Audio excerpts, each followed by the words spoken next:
पुन्हा एकदा शाळेत गेल्याचा आनंद. Hello everyone.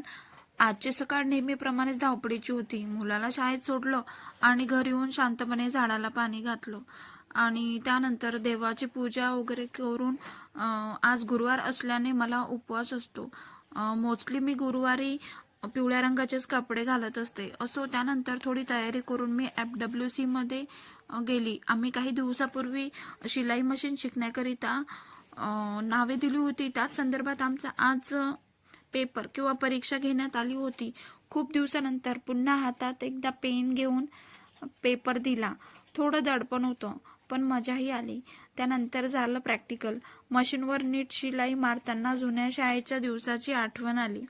आम्ही सर्व महिलांनी मिळून हा दिवस खूप एन्जॉय केला. FWC मध्ये आमच्या शिलाई मशीन कोर्सची परीक्षा आणि प्रॅक्टिकल पार पडलं. संसाराच्या जबाबदाऱ्या सांभाळून जेव्हा आपण स्वतःसाठी काहीतरी नवीन शिकण्याचा आनंद हा वेगळाच असतो, नाही का? आजचा हा छोटासा प्रवास आणि त्यानंतर घरी येऊन खूप भूक लागल्या कारणाने साबुदाणा खिचडी करून खाल्ली. सो भेटूया नेक्स्ट ब्लॉगमध्ये. तोपर्यंत